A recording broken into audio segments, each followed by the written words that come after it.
We're sitting down with Frontier Energy Managing Director Sam Mohan. Frontier Energy is a Western Australian-based energy company committed to bringing WA's first domestic green hydrogen project online. Sam, thanks for sitting down with us. Can you describe Frontier Energy to the audience? It's wonderful to be here. So Frontier Energy is a West Australian renewable energy development company. Our core products is solar and hydrogen. We are an ASX-listed company with a pure-play green hydrogen strategy. What sets Frontier Energy apart from other competitors in this space? Frontier Energy has a very strategic location and it's actually surrounded by world-class infrastructure. That world-class infrastructure really differentiates us from many other projects. Sam, you've recently been appointed to the Managing Director role at Frontier. Can you tell us a bit about your background and experience?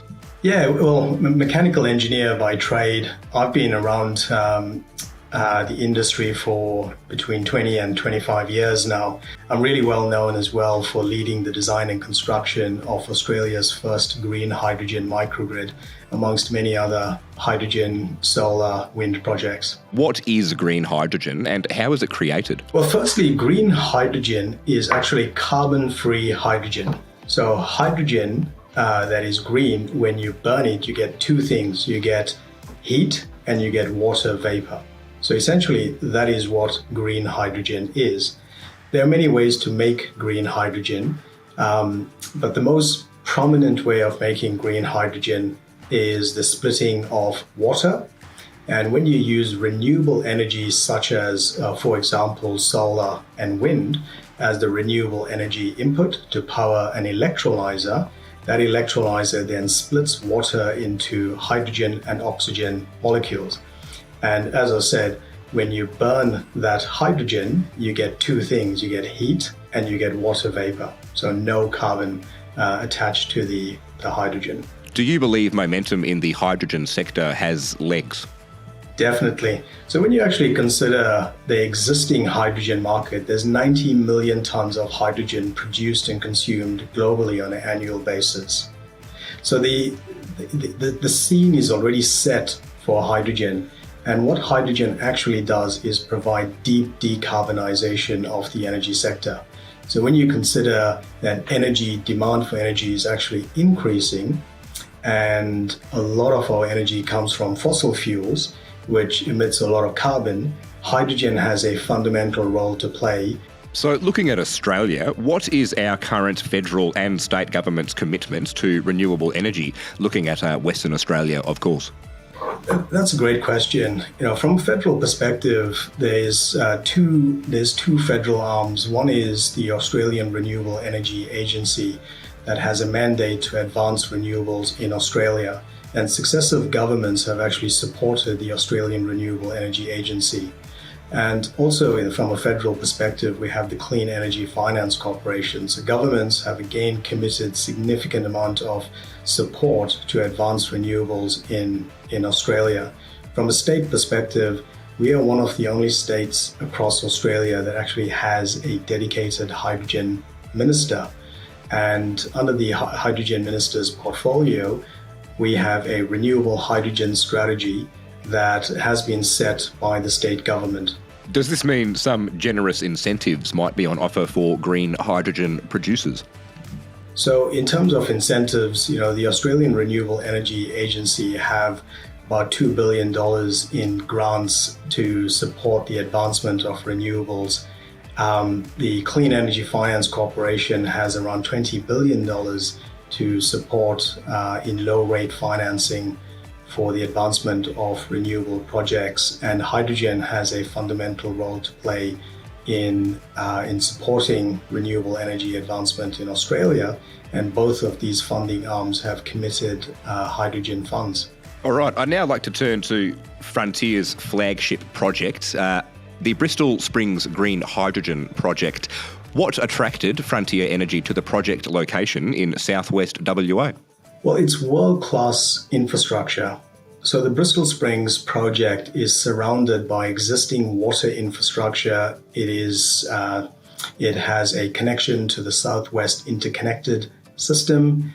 It has access to major transport route, and also its location to the market.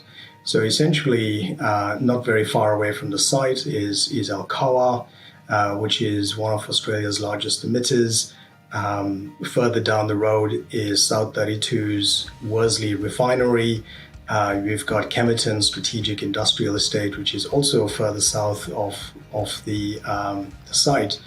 And in terms of ports, we are about 60 kilometers away from the port of Bunbury, and we are also within a stone throw, about 80 kilometers away from Kwinana Strategic Industrial Estate. So it's surrounded by world-class infrastructure and easy access to markets.